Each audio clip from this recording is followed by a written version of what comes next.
Boa noite, irmãos, graça e paz de nosso Deus. Nós vamos dar continuidade ao segundo estudo da Igreja Verbo da Vida, e hoje vai ser o segundo e último, né? Mas antes, eu queria ler um texto, Lucas, capítulo 4, verso 35 e 37. Lucas, capítulo 4, verso 35 a 37, diz assim: Mas Jesus o repreendeu, dizendo: Cala-te e sai deste homem. O demônio, depois de o ter lançado por terra no meio de todos, saiu dele sem lhe fazer mal. Todos ficaram grandemente admirados e comentavam entre si, dizendo: Que palavra é esta? Pois com autoridade e poder ordena aos espíritos imundos e eles saem. E a sua fama corria por todos os lugares da circunvizinhança. Vamos orar? Senhor nosso Deus, Pai bendito, nós queremos te rogar nesta hora que o Senhor, através desse estudo que nós temos dado aqui, Deus, a Igreja Universal, a Igreja Internacional, com o Bacharel Elton, agora a Verbo da Vida e posteriormente a Igreja Mundial do Poder de Deus. Senhor, nosso intuito aqui não é meramente expressar críticas pela crítica, Senhor, mas mostrar pela Tua Palavra os erros desses homens que tanto mal têm feito a alma de tantas pessoas, Deus. Mas também o objetivo maior nosso é trazer glória e honra para Teu santo nome, pela pureza do ensinamento do Evangelho do nosso Senhor Jesus Cristo. Que o Senhor abençoe aqueles que irão ouvir aqui, os membros, as ovelhas da Igreja Presbiteriana do Engenho do Meio, e até onde, Senhor, este vídeo, estes estudos puder alcançar através da internet. Te rogamos também que o Senhor venha perdoar nossos pecados em Cristo Jesus. Amém. Irmãos, eu queria, antes de tratar sobre o Verbo da Vida, mostrar uma decisão do Supremo Conselho, né, que é o Supremo Conselho da Igreja Presbiteriana no Brasil, e fazer, após essa leitura da decisão, fazer uma pergunta. E o documento é de 2014, que diz assim: consulta sobre o posicionamento da IPB quanto à Igreja Verbo da Vida, considerando, primeiro, que a Igreja Verbo da Vida é ligada ao pastor Kenneth Reagan do Ministérios, né? O Ministério Kenneth Reagan, que a Igreja é defensora e praticante do Evangelho da Saúde e da Prosperidade, também conhecido como Teologia da Prosperidade, Confissão Positiva, Palavra da Fé e Movimento da Fé. Que a Igreja Verbo da Vida foi implantada no Brasil pelo apóstolo Bud Wright. Nós já falamos isso a semana passada e nós vimos a ligação desse homem lá nos Estados Unidos, como ele foi estudar na escola lá do próprio ministério, uma escola de formação de obreiros lá nos Estados Unidos, do próprio Kenneth Reagan. Quando ele esteve aqui, esse Bud Wright, depois a ligação que ele teve com essa escola também americana.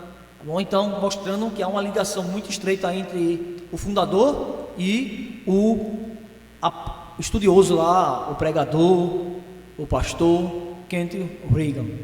Aí diz lá: em seu blog existem afirmações que apontam as convicções similares das que são praticadas na IURD. Então tem muita similaridade entre ela, Verbo da Vida, e a IURD. Fato facilmente constatado nos vídeos espalhados na internet. O Supremo Conselho resolve reconhecer que a Igreja Verbo da Vida apresenta uma orientação teológica neopentecostal e com muitos elementos característicos de seita. 2. Determinar os concílios inferiores, aqui entenda-se sínodo, presbitério e o próprio conselho da igreja local. Atentem para isso, que se abstenham de relações intereclesiásticas com a Igreja Verbo da Vida e só recebam por batismo e profissão de fé. 3. Respondeu ao concílio consulente que a Igreja Verbo da Vida não pode ser tratada como uma igreja co-irmã. A pergunta que eu faço é: será que não é preciosismo demais uma igreja, a IPB, a Igreja Presbiteriana do Brasil, dizer que uma outra igreja não é uma igreja fiel, é uma seita, e que nós não podemos ter laços de irmandade com ela? Será que não é preciosismo demais? Será que nós não estamos só olhando para nós mesmos e tentando dizer que nossa igreja é uma igreja que não tem problemas? Será que é isso mesmo? Irmãos, só para adiantar, eu creio profundamente, irmãos, que nossa igreja é uma igreja abalizada, é uma igreja que foi ao longo dos anos, sabe, sua doutrina, através daquilo que ela tem exposto da Bíblia, pelas confissões, pelos catecismos, é uma igreja verdadeiramente bíblica. Não estou dizendo aqui que nós não temos problemas, tem sim, mas a igreja é verbo da vida. Eu creio piamente que a decisão da IPB foi uma decisão acertada em dizer que ela é uma seita, e nós vamos ver isso a partir de agora, desses estudos finais, falando sobre alguns pontos doutrinários dessa igreja e apresentar o que a Bíblia diz sobre isso. O primeiro ponto que eu quero falar é sobre a palavra da fé. Isso é um ponto muito importante dentro da igreja Verbo da Vida. Veja, eu, só para deixar bem claro aqui a exposição, eu não tive contato com o material direto da igreja Verbo da Vida, né? Só chegou recentemente para mim agora há pouco, mas como ela tem, eu já mostrei isso no estudo passado, uma ligação muito próxima com Kenneth Hagin, os pensamentos dele, e nós mostramos que ela tem uma editora, a Verbo da Vida, tem uma editora que publica livro deste homem, certo? Então, se a gente mostrar as heresias desse pastor, Kenneth Hagin, por implicação, por tabela, nós iremos também perceber os erros da igreja Verbo da Vida. Então, devemos entender que a igreja Verbo da Vida tem como seu mentor teológico o pastor Kenneth Hagin. Logo, entender suas declarações desse pastor implicará em entendermos um pouco dessa igreja. Contudo, é mister fazermos uma breve definição do que seja a confissão positiva. Paulo Romero, num livro chamado Super Crentes, que eu indico para aqueles que querem ter uma noção bem resumida, mas não menos importante, certo, sobre esse movimento, ele diz o seguinte: confissão positiva se refere literalmente a trazer à existência o que declaramos com nossa boca, uma vez que a fé é uma confissão. E aqui eu queria ler o que Paulo Romero coloca no seu livro, na página 28 e 29. Ele diz que fez uma entrevista com o Dr. Russell Shedd, que até então, já dorme no Senhor, era uma das maiores autoridades do grego no Novo Testamento, e sobre esse assunto. Por quê? Na igreja do Verbo da Vida, eles vão fazer uma diferenciação muito grande, muito elástica, entre a palavra rema e logos, pois para eles, os ensinadores da fé inventaram uma falsa distinção entre essas duas palavras, rema e logos. Dizem eles que rema é a palavra que os crentes usam para decretar ou declarar, a fim de trazer prosperidade ou cura para esta dimensão. É o abracadabra. Russell Shedd vai dizer assim sobre este assunto. Comentou Russell Shedd que o apóstolo Pedro não fez distinção, separação entre esses dois termos, logos e remas, quando escreveu primeira carta a Pedro, capítulo 1, dos versos 23 a 25. No verso 23 diz assim: pois fostes gerados não de semente corruptível, mas de incorruptível, mediante a palavra, no grego, palavra aqui, logos, de Deus, a qual vive e é permanente. Verso 24: pois toda a carne é como a erva, e toda a sua glória é como a flor da erva. Seca-se a erva e cai sua flor, e a palavra, agora rema, do Senhor porém permanece eternamente. Ora, esta é a palavra que vos foi evangelizada. Então, para Pedro, o apóstolo, o Sr. vai dizer que ele não faz essa diferença. Já para os teólogos e a próprios membros, eu trabalhei uma vez com uma amiga, que a irmã dela era dessa igreja, ela tinha isso bem claro na mente dela, essa diferença entre logos e rema. O que é isso?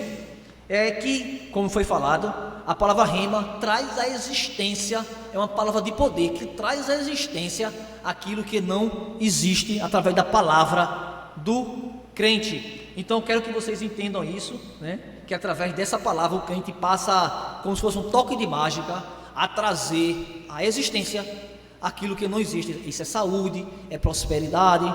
Um certo pastor, não necessariamente o verbo da vida, mas que adota a confissão positiva, Paul Yong-Shu, ele disse que uma certa vez estava orando, estava pedindo a Deus que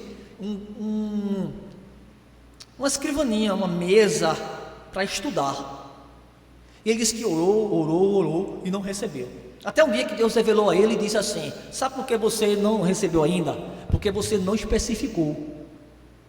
Então ele disse que quando ele começou a especificar, e agora ele declarar, trazer a existência, aquilo que estava no pensamento dele, ele disse que recebeu de presente uma mesa para estudo, né, tipo um birô, da mesma forma daquilo que ele tinha pedido a Deus, mostrando assim que o poder está na nossa fé, é fé na fé, não é fé em Jesus Cristo, é fé na fé, que nós temos esse poder dado pelo Deus, através dessa ideia de rema, trazer à existência aquilo que não existe.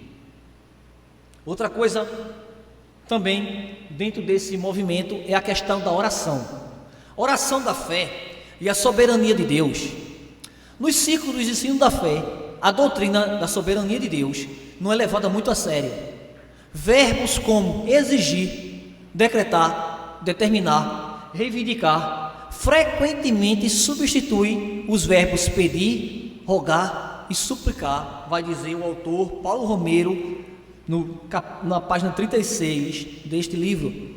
E a ideia é o seguinte, e aqui eu peço para que vocês nos acompanhem em João. Nós vamos ler 2 textos para tentar elucidar melhor essa questão da oração. João 14, 13 diz assim: e tudo quanto pedirdes em meu nome, isso farei, a fim de que o Pai seja glorificado no Filho. Ao comentar esse texto de João, capítulo 14, verso 13 ao 14, que diz, aqui eu já li e vou reler: tudo quanto pedirdes em meu nome, isso farei, a fim de que o Pai seja glorificado no Filho. Se me pedir alguma coisa em meu nome, eu farei. Quem afirma, vai dizer ele, a palavra pedir também significa exigir. Então você pode traduzir assim, segundo ele: e tudo quanto exigires em meu nome, isso eu, Jesus, farei. Nós vamos ver que, segundo um teólogo bíblico, né, que tem um livro, um material de consulta, de dicionário, chamado Vine, ele diz que no grego existe 2 termos para o verbo pedir.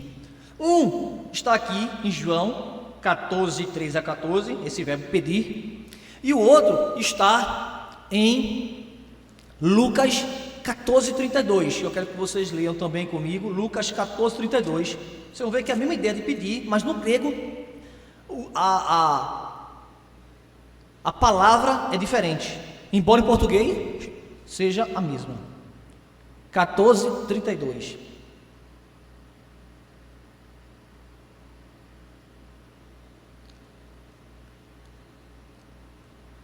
Assim pois, todo aquele que dentro de vós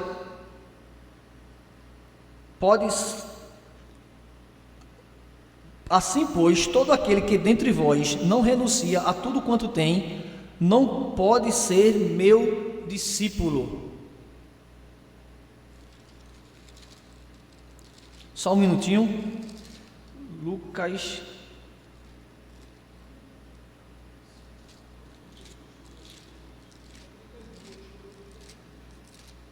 Eu li o verso errado aqui, só um minutinho, irmãos, por favor. Foi o livro 33. Diz assim: caso contrário, o 32, caso contrário, estando o outro ainda longe, envia-lhe uma embaixada pedindo condições de paz. Então, você tem dois verbos aqui, pedir, em João 14, 13 e Lucas 14, 32.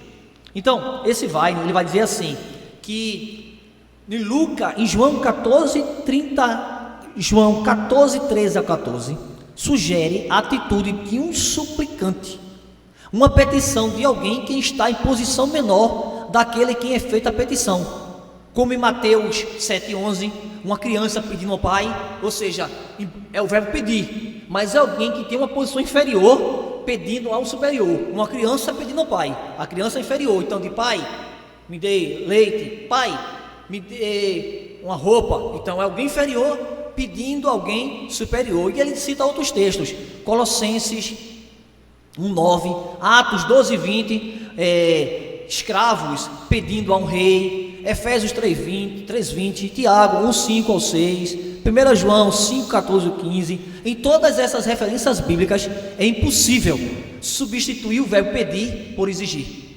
Por quê? Porque alguém de menor autoridade pedindo para alguém de maior autoridade. Já em Lucas, o verbo usado lá, diz esse autor Weine, sugere que o suplicante está no mesmo pé de igualdade ou familiaridade com a pessoa a quem é feito o pedido. É usado, por exemplo, para um rei fazendo um pedido a outro rei, que é Lucas 14, 32. Um rei pedindo a outro rei. Então, o mesmo pé de autoridade. Tá certo? Então, ele vai dizer o seguinte: vai então arremata dizendo, é significativo que o Senhor Jesus nunca usou o verbo, e aqui o verbo é aiteo, no sentido de fazer um pedido ao Pai. A consciência de sua igual dignidade, de sua intercessão, e de sua intercessão potente e vitoriosa, é demonstrada nisso, que sempre que ele pede ou declara que ele pedirá qualquer coisa ao Pai, sempre usa um verbo chamado erotal, isto é, um pedido em termos de igualdade. Então, o que é que ele está dizendo aqui? Que Jesus nunca usa um verbo pedir, lá no grego, se referindo a alguém que está numa posição menor, pedindo para o maior. Jesus sempre, quando pede ao Pai, ele sempre pede no verbo, lá no grego, o verbo que indica alguém com a mesma autoridade, pedindo para outro da mesma autoridade. Então, não há nenhuma justificativa exegética e teológica para quem tem grego dizer que nós podemos substituir o verbo lá de João, pedir, para exigir. Isso é o que Diacácio chama de falácia exegética. É apenas ele colocando seus pressupostos, né? Ou melhor, é chamado uma exegese. Ele vai com uma ideia e procura no texto algo que se coadune com a sua crença, mas o verbo lá nada tem a ver com pedir, com exigir, sempre pedir.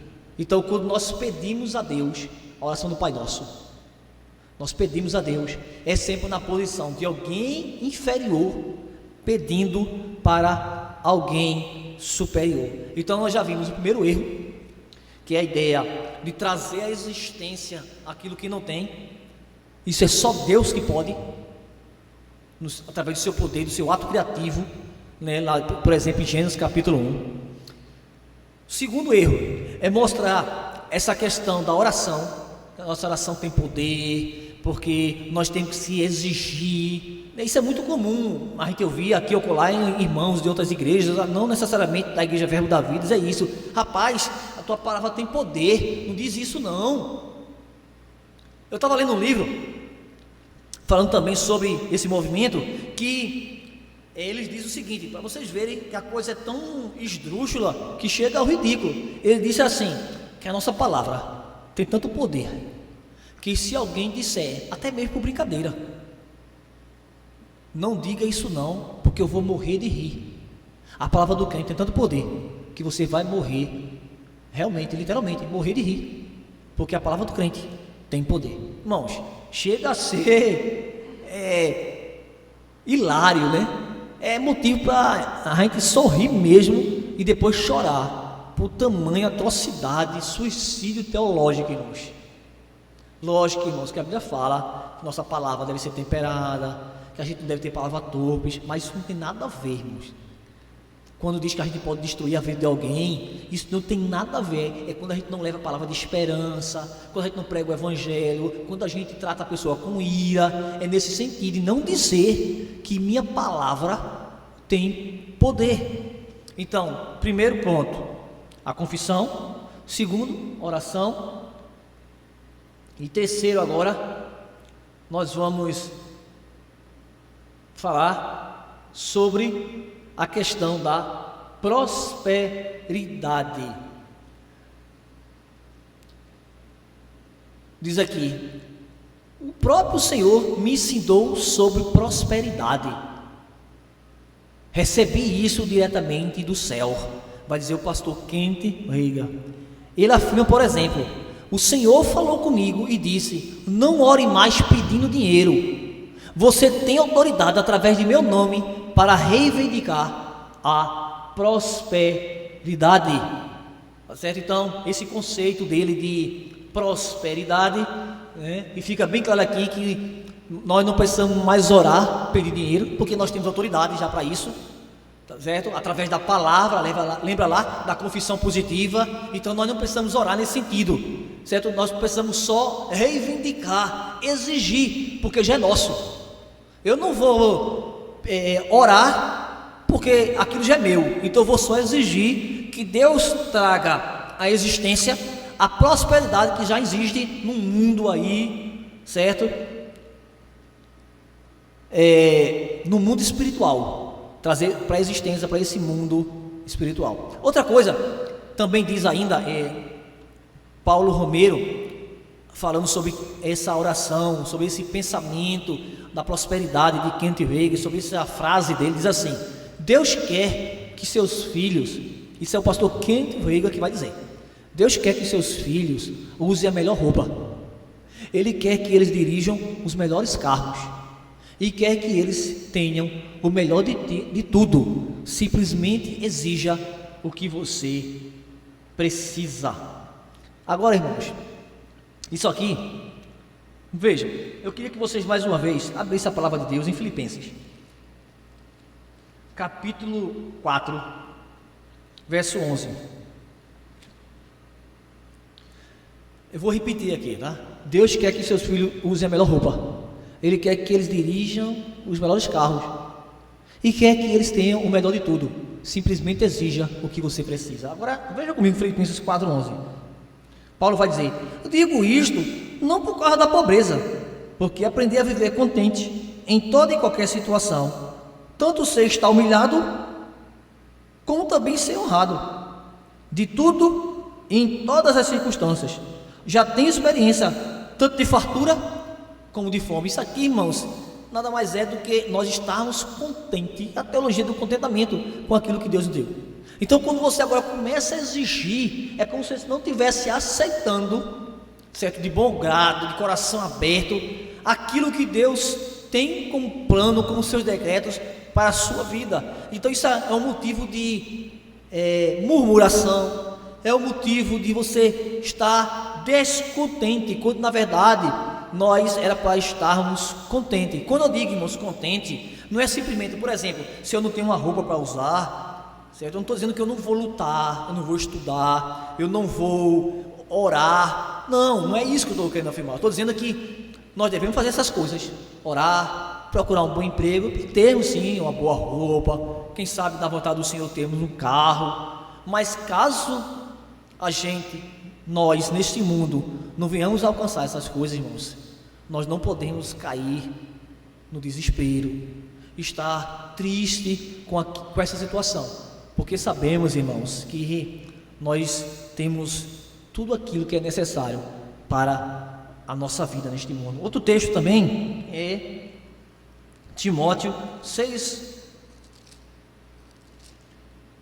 1 Timóteo 6,8. Primeira carta a Timóteo 6,8 diz assim: tendo sustento e com que nos vestir, e sejamos contentes. Parece que é diferente isso aqui. Paulo podia dizer assim: se eu tivesse tendo que comer uma boa carne, o melhor peixe, o melhor pão, tendo que vestir as melhores roupas, tendo o melhor cavalo, ou o melhor jumento da época, não sei, né? Mas Paulo, irmãos, ele dá aquilo que é o básico, de acordo com Mateus capítulo 5, comida, bebida e vestes. Deus, irmãos, certamente, nessas coisas básicas da vida, Ele há de nos abençoar. Ele nunca nos chamou para sermos ricos nesse mundo. Ele nos chamou, irmão, para sermos homens santos, mulheres santas, que sirvam, né, que adorem, que honrem ao nome do nosso bom Deus.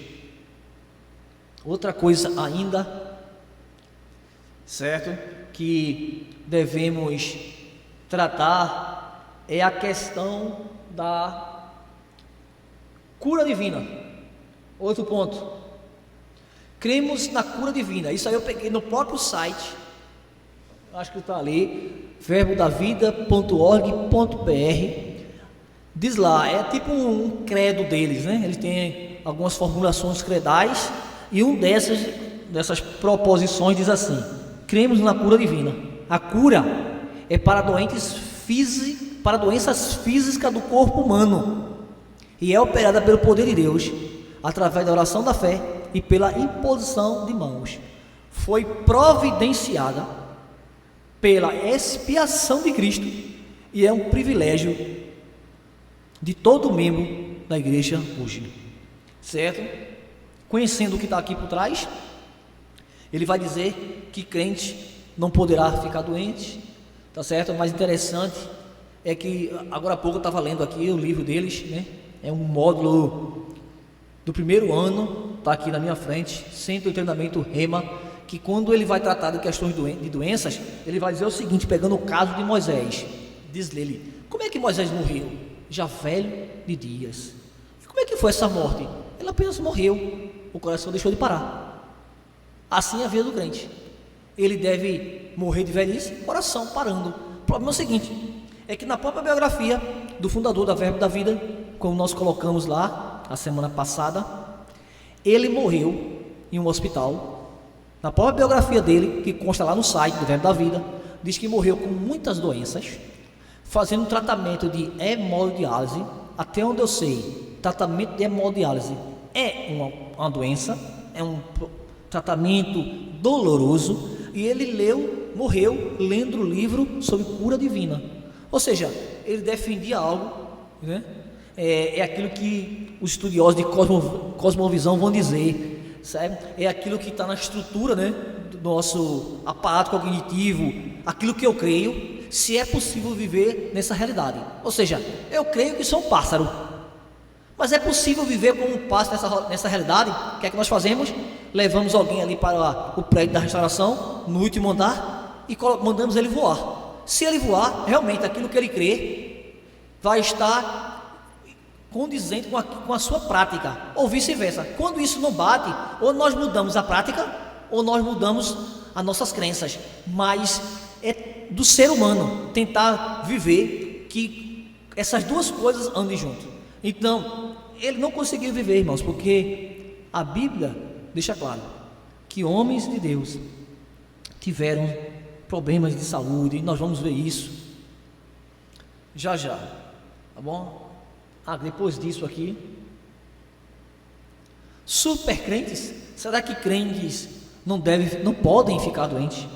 Vejamos o que a Bíblia diz, e está lá os textos, é 1 Reis, lá, ali é RS, tá bom? Um deles foi o próprio Eliseu, lá em 1 Reis 13:14.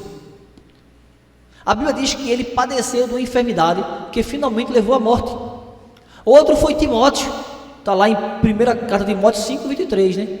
Paulo recomendou-lhe um remédio caseiro por causa de problemas estomacais e enfermidades frequentes. Não continueis a beber somente água, use um pouco de vinho. Eu sei que aqui há outras interpretações, irmãos, mas essa também é a que eu defendo, tá? Há outras que era comum beber água, vinho por conta da água que não era tão limpa e etc. Mas me parece que isso aqui é a mais provável também. Não continue a beber água Não continue a beber somente água, mas um pouco de vinho, por causa do teu estômago e das tuas frequentes enfermidades. O que eu quero trazer aqui à tona é o seguinte: é que havia uma enfermidade, tá bom? Em Timóteo, mas Timóteo era um homem crente. Também, a segunda carta a Timóteo, capítulo 4, verso 20.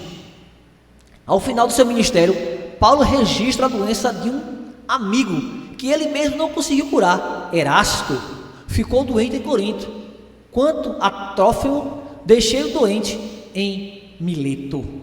Outro exemplo, irmãos, é o próprio caso do apóstolo Paulo, está lá em 2 carta aos Coríntios 12, 7 ao 9, e Gálatas 4, 14 e 15. Certo? É um espinho na carne que há uma discussão muito ampla, tá bom? Mas os teólogos bíblicos, muitos deles afirmam, baseado com esse texto, essa comparação de 2 carta aos Coríntios 12, 7 ao 9 e Gálatas 4, 14, que o espinho na carne de Paulo, possivelmente, era um problema de doença nos olhos, certo? Se você for ler lá, Gálatas 4, 14, 4, 15, é bem possível que seja isso, mas independente que não fosse isso, irmãos, o que eu quero trazer a ideia é que havia um problema lá em Paulo. Não é possível que lá de Gálatas Paulo tinha um problema de visão, algo assim, tá bom? Por conta que ele dizer: dou testemunho de que, se fora possível, terias arrancado os meus próprios olhos para mos dar. Então havia um problema assim, Então, o que eu quero mostrar para vocês, sem entrar nessas questões de nuances interpretativas, é que esses homens tinham problemas de saúde. A questão é: eles eram crentes ou não? Se for basear naquilo que esses homens da confissão positiva afirmam, eles eram crentes de um tipo inferior, porque eles não tinham fé na fé para trazer à existência as suas próprias curas físicas. Era um homem que faltava fé. Era isso que eles queriam dizer. Também tem o caso de Epafrodito, mais um, que ficou gravemente doente quando visitou o apóstolo Paulo. Nós já pregamos sobre isso aqui, Filipenses 2, 26 a 27. Então, isso são exemplos de que pessoas crentes podem ficar doentes. E nós temos visto, irmãos, ao longo dos anos, dos séculos, através de biografias de servos do passado. Aqui eu poderia citar Martin Lloyd Jones, que morreu de câncer.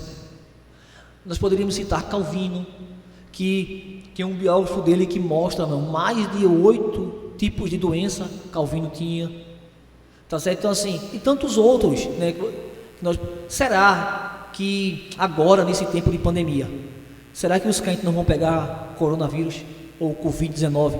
Ou será que só os crentes que não têm fé pegarão o Covid-19? Irmãos, talvez por tudo aquilo que eu tenha dito, vocês achem assim, alguém já possa querer insistir que a Igreja Verbo da Vida é uma igreja, tendo ela se baseado nos escritos de Kent Reagan. Mas agora, irmãos, eu queria trazer algo que para mim, entre tantas coisas, foi um dos mais chocantes. É a cristologia adotada por esse pastor. Quão poderoso é Jesus nos escritos de Reagan? Jesus é impotente ou poderoso? E aqui eu queria ler o livro do estudioso Rank Wennegrave, Cristianismos em Crise. Para mim, um dos melhores livros que tratam sobre confissão positiva, é da editora CPAD, na página 363. Eu queria ler, isso é um relato, um testemunho do pastor Kenneth Reagan, que os seus livros, muitos dos seus pensamentos, se não todos, são adotados pela Igreja Verbo da Vida, página 363.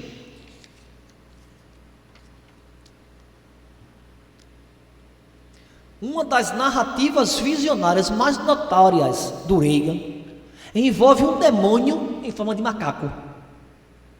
Preste atenção, irmãos.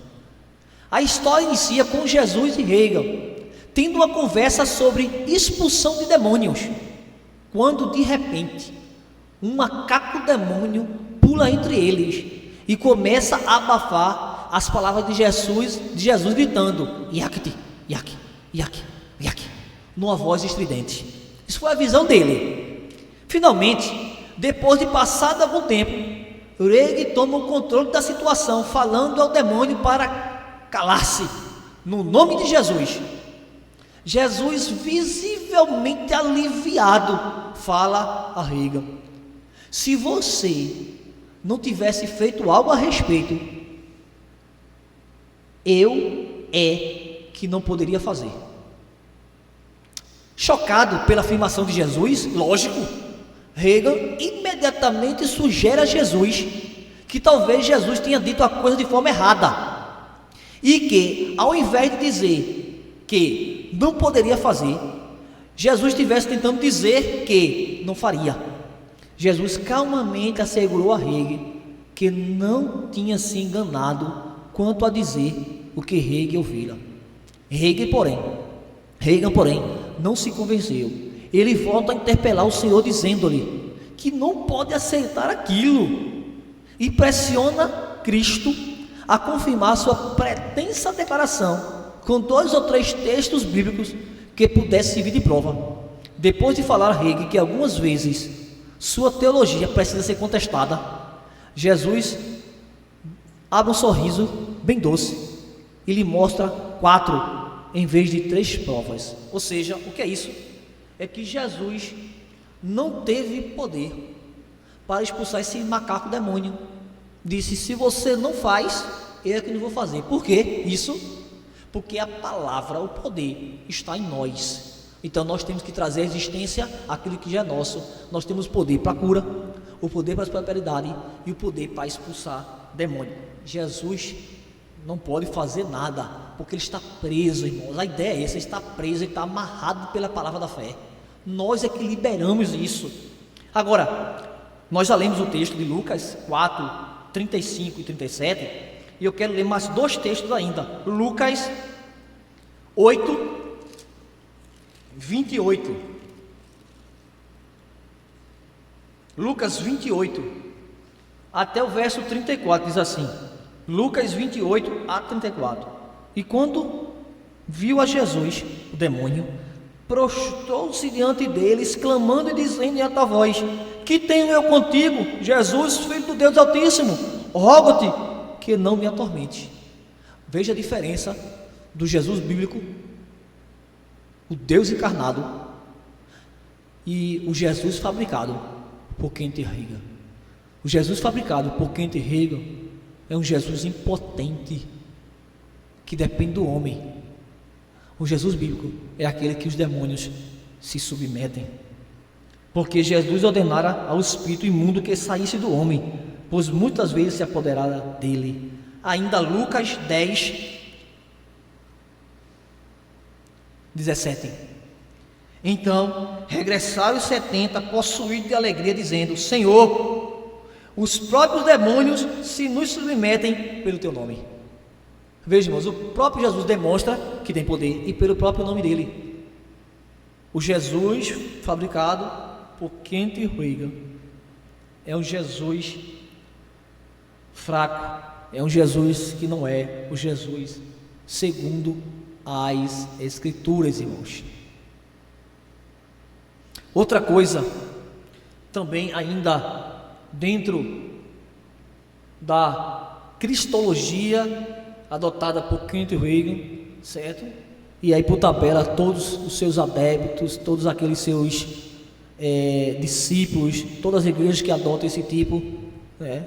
A igreja, eu já vi vários anúncios da igreja que Elton tratou aqui, R.R. Soares, publicando o livro desse pastor Kenneth Regan, a igreja Verbo da Vida. Então, por tabela, irmãos, eles adotam também esse tipo de teologia. Eu queria pedir aqui rapidamente ao bacharel Elton, trouxesse aqui o carregador que descarregou aqui. Então, a cristologia dele, e eu vou ler aqui, nós já lemos a cristologia quanto ao poder de Cristo. Para Kenneth, esse demônio macaco é mais forte do que Jesus Cristo. Jesus diz para ele: se você não faz isso, eu não teria condições, eu não faria nada, eu estaria, em outras palavras, e aqui eu estou contextualizando pela teologia dele, Deus está preso, irmãos. Essa é a ideia mesmo. Tem livros que chegam a dizer isso, que Deus está amarrado, Deus está preso à palavra da fé, então ele não pode sair. Então quando você declara, Deus não tem o que fazer não, Deus só tem que dizer assim: os poderes estão com eles, eu tenho que liberar isso que eles estão pedindo, tá certo? A outra questão cristológica que nós vamos tratar é quando o Kenneth Reagan vai apresentar a expiação de Jesus Cristo. Nós vamos ver o quão distorcido é esta teologia, irmãos. E aqui eu queria ler, eu coloquei um pequeno resumo para uma grande heresia. Ao morrer na cruz, Jesus recebeu uma natureza satânica. Isso é o pastor Kenneth Reagan que vai dizer isso. Ao morrer na cruz, Jesus recebeu uma natureza satânica, foi feito pecado, desceu ao inferno em nosso lugar, e lá foi atormentado 3 dias e 3 noites pelo diabo. Jesus teve que morrer espiritualmente para pagar pelos pecados do homem no inferno, pois sua morte física e seu sangue derramado da cruz foram insuficientes para fazer expiação. Depois de 3 dias no inferno, Jesus nasce de novo e derrota os poderes das trevas, completando no inferno a expiação que havia começado na cruz. O Jesus nascido de novo ressuscita e é elevado à mão direita do Pai. Hoje ele tem poder para devolver à igreja tudo que ele havia perdido para o diabo através da queda de Adão e de Eva. Então, para ele, a obra de Jesus, está consumado. Não é realizada a expiação perfeita, vicária, eterna de Jesus Cristo. Não, Jesus morre, não é feito na cruz do Calvário. Jesus morre, ele passa 3 dias lá no inferno sendo torturado, e depois disso ele ressuscita. E ele vai dizer o seguinte, em outros textos dele, ele vai dizer assim: assim como o diabo enganou Adão e Eva no jardim, ou seja, o diabo entrou na casa de Adão e desmoralizou. Cristo teve que fazer o mesmo. Cristo teve que ir na casa do diabo, no inferno, e o desmoralizá-lo lá. Como? Apanhando, sofrendo, mas depois ressurgir espiritualmente com poder. Isso foi, ele diz que é a mudança, mostrando que aquilo que o diabo fez lá no jardim, Jesus agora está descontando: eu vou fazer na casa de vocês. Mas veja, irmãos, que o que está por trás disso é que o Jesus bíblico é totalmente diferente do Jesus, essa cristologia da expiação apresentada por este homem, Kenneth Reagan. Então, irmãos, fica difícil acreditar que um homem desse possa ser chamado de um crente. Para mim, irmãos, ele é um herege. A outra coisa é antropologia. Para ele, nós somos pequenos deuses. E aqui, novamente, eu queria fazer uso, mais uma vez, do livro Cristianismo em Crise, página 125, diz o seguinte: